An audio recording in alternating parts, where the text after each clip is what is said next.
Hello hi friends, welcome to our channel. ఈరోజు ఈ వీడియోలో ప్రెగ్నెన్సీలో ఉన్నప్పుడు మీకు యూజ్ అయ్యే ఒక 10 టిప్స్ అయితే షేర్ చేస్తాను. సో ఇదేమంటే ప్రెగ్నెన్సీ మీకు స్టార్ట్ అయిన దగ్గర నుంచి ఎండింగ్ స్టేజ్ వరకు కూడా చాలా బాగా హెల్ప్ చేస్తుంది.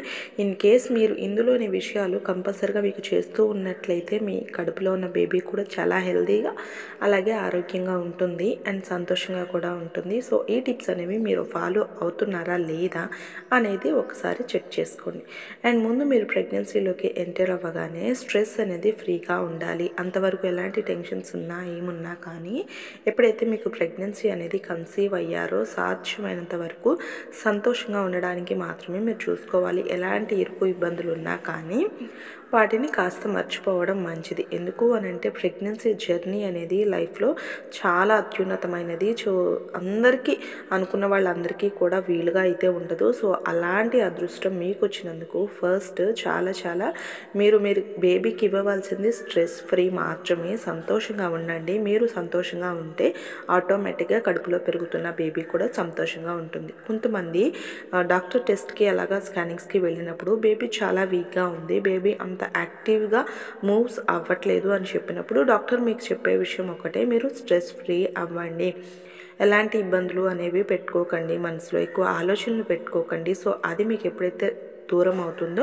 ఆటోమేటిక్గా బేబీ యాక్టివ్గా మారుతుంది. మీరు బయట ఎలా ఉంటారో బేబీ లోపల అలా ఉంటుంది అని చెప్తారు. సో ఇన్ కేస్ మీరు అన్ని రకాలుగా ట్రై చేస్తున్నా ఏదో బాధను పెట్టుకొని ఉంటే మాత్రం బేబీ కూడా ఆ స్ట్రెస్ని ఫేస్ చేయాల్సి ఉంటుంది. ఈ విషయాన్ని గుర్తుపెట్టుకోండి. అండ్ అలాగే మ్యూజిక్ వినండి. చాలా వరకు కొన్ని టెన్షన్స్ అనేవి కొంతమంది లైఫ్లో ఉంటూనే ఉంటాయి.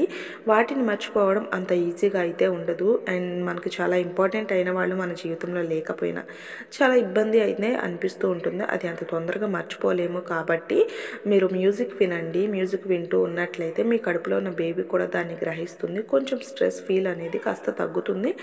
కాబట్టి మీరు ఈ టెన్షన్ ఏమన్నా ఉన్నా మీకు మీరుగా సంజాయిషి ఇచ్చుకోలేకపోతున్నా జస్ట్ మ్యూజిక్ అనేది ప్లే చేసుకొని వినండి.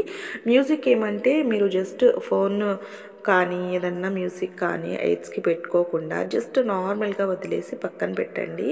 సరౌండింగ్ మ్యూజిక్ అంతా నిండిపోయి ఉంటేనే ఇంకా బాగా బేబీ వినగలుగుతుంది. మీరు ఓన్లీ హెడ్ఫోన్స్ పెట్టుకుంటేనే బేబీకి వెళ్తుందని ఏమీ లేదు. జస్ట్ మీరు ఆన్ చేసి పక్కన పెట్టేసుకున్నా కానీ బేబీ దాన్ని ఎంజాయ్ చేయగలుగుతుంది. అండ్ తర్వాత వచ్చేసి ఎక్కువగా మీకు ఇష్టమైన ఫుడ్ని తినడానికి మీరు మక్కువ చూపించండి. ఎందుకంటే కొంతమంది హెవీ ఫ్యాట్ అయిపోతుంది, ఎక్కువ లావ్ అయిపోతాను, మరీ అసలు ఇబ్బందిగా ఉంటుంది అని అనుకోకుండా మీకు ఏ ఫుడ్ ఇష్టపడుతున్నారో, మీరు ఏ ఫుడ్ తినాలి అనిపిస్తుందో మీరు ఆ ఫుడ్ తినేసేయండి. మీ క్రేవింగ్స్ ఎప్పటికప్పటికి తీర్చుకోండి, ఏమీ ప్రాబ్లం లేదు. ఆటోమేటిక్గా ఫీడింగ్ ఇస్తున్నప్పుడు తగ్గిపోతారు. కాకపోతే ఫుడ్ కొద్దిగా తీసుకోండి. ఒకేసారి మీకు నచ్చింది కదా అని ఎక్కువ అయితే వద్దు, ఎక్కువగా ఏది తీసుకోకూడదు. అందుకనేసి కొద్దిగా తీసుకోండి. కొద్ది రోజులు మీరు తీసుకున్న తర్వాత ఆటోమేటిక్గా మీకు దాని మీదకి మనసు వెళ్ళదు. కొద్దిగా ఎక్కువ సార్లు తీసుకోండి. అండ్ ఇద్దరు మనుషులకి తినాలని హెవీగా తినాలని ఎక్కడా లేదు. కొద్దిగా స్మాల్ అమౌంట్స్లో ఫుడ్స్ అనేవి తీసుకోవాలి. అండ్ మిమ్మల్ని బాధ పెట్టే విషయాలు చాలా వరకు పక్కన పెట్టేసేయండి. ఎక్కువగా మీకు ఇబ్బంది కలిగించే విషయాల వైపు మీరు అస్సలు వెళ్ళకూడదు. అండ్ ఈ టైంలో ఎక్కువగా మీ భాగస్వామితో ఎక్కువ టైంని స్పెండ్ చేయండి. మీకు ఇష్టమైన వాళ్ళతో ఎక్కువసేపు మాట్లాడుతూ ఉండండి. మీకు చాలా హ్యాపీ ఇస్తుంది. అది ఫోన్ ద్వారా అయినా లేకపోతే డైరెక్ట్గా కలిసి అయినా కానీ మీకు నచ్చిన వాళ్ళతో మీరు ఎక్కువసేపు మాట్లాడుతూ ఉంటే మీకు చాలా స్ట్రెస్ ఫ్రీగా ఉంటుంది, మనసు చాలా సంతోషంగా ఉంటుంది. అండ్ టమ్మీ టాక్ టైం అనేది ఉంటుంది. మీకు అందరికీ తెలుసనే అనుకుంటున్నాను. ఎందుకంటే ఇప్పుడు ప్రెగ్నెన్సీలో ఉన్నవారు ఈ మధ్య కాలంలో చాలా బాగా మనకి కూడా తెలుస్తూ ఉన్నాయి టమ్మీ టాక్. మన కడుపులో ఉన్న బేబీతోనే మనము 4th మంత్ 6th మంత్ నుంచే మాట్లాడొచ్చు. మనం ఏమి మాట్లాడతామో మన వాయిస్కి బేబీ కనెక్ట్ అవుతుంది. అలాగే మీ హస్బెండ్ ఇంటికి వచ్చిన తర్వాత కూడా మీ హస్బెండ్తో కూడా మీరు మాట్లాడుతూ ఉన్నట్లయితే మీ వాయిస్ని బేబీ వినగలుగుతుంది, రికగ్నైజ్ చేయగలుగుతుంది. ఆటోమేటిక్గా బేబీ బార్న్ అయిన తర్వాత ఎక్కువ ఏడుస్తూ ఉన్నా జస్ట్ మీ టచ్ని బేబీ ఫీల్ అవుతూ ఉంటుంది. మీరు చేతుల్లోకి తీసుకోగానే బేబీ కామ్ అవుతూ ఉంటుంది. మీ వాయిస్ వినగానే కూడా బేబీ కామ్ అవుతూ ఉంటుంది. సో ఈ విషయాల కోసము ఫస్ట్ నుంచి మీరు మీ బేబీని దీనికి వీలుగా చేసుకుంటూ ఉండండి. జస్ట్ మీ పొట్ట మీద చేసి రబ్ చేస్తూ ప్రశాంతమైన వాతావరణాన్ని కల్పించుకొని జస్ట్ మాట్లాడుతూ ఉన్నట్లయితే మీ బేబీ బేబీ మీ వాయిస్ని రికగ్నైజ్ చేయగలుగుతుంది. మీకు ఇష్టమైన ఫుడ్స్ని తీసుకోండి.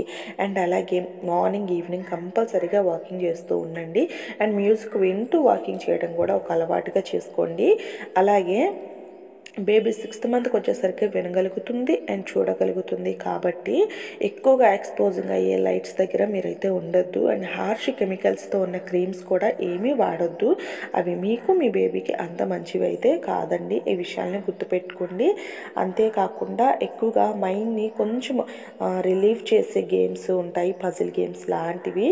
మీకు అలాంటి గేమ్స్, పజిల్స్ మీరు ట్రై చేయడం ద్వారా మీరు మీ కడుపులో ఉన్న బేబీ కూడా స్ట్రెస్ రిలీఫ్ అవుతారు. అలాగే బేబీకి బ్రెయిన్ డెవలప్మెంట్ కూడా బాగుంది అని అంటూ ఉంటారనమాట. ఏమన్నా పజిల్ గేమ్స్ కానీ ఇలాంటివి అప్పుడప్పుడు ట్రై చేస్తూ ఉండండి. మీకున్న సరౌండింగ్స్లో ఉన్న ఏమన్నా స్ట్రెస్ ఇబ్బందిగా ఉంటే అది మాత్రం పోతుంది. నేచర్లో ఎంజాయ్ చేస్తూ ఉండండి. సో అది మీకేమనిపిస్తే అది చేయడానికి ట్రై చేయండి. ఏదన్నా ఇబ్బంది పెట్టే విషయాలు ఉన్నా వాటిని త్వరగా మర్చిపోవడానికి ఇవి బాగా హెల్ప్ చేస్తాయి. మీ మైండ్ అనేది గేమ్లో ఉంటుంది కాబట్టి. అండ్ అంతేకాకుండా నైట్ పడుకునే ముందు చక్కగా బుక్స్ చదవడం కానీ, ఏదైనా స్టోరీని చదువుకోవడం కానీ చేస్తూ ఉన్నట్లయితే, మ్యూజిక్ని వినడం కానీ చేస్తూ ఉన్నట్లయితే మీకు చాలా ప్రశాంతంగా ఉంటుంది. కొంతమందికి ప్రెగ్నెన్సీలో నిద్ర అనేది సరిగా రాదు. ఇలాంటి మంచి బుక్స్, ఏదైనా మంచి స్టోరీస్, మోరల్ స్టోరీస్ అవి చదువుకుంటూ ఉంటే మీకు మీ బిడ్డకి హెల్ప్ చేస్తాయి. అండ్ ఈ టిప్స్ కంపల్సరీగా మీరు ఫాలో అవ్వండి.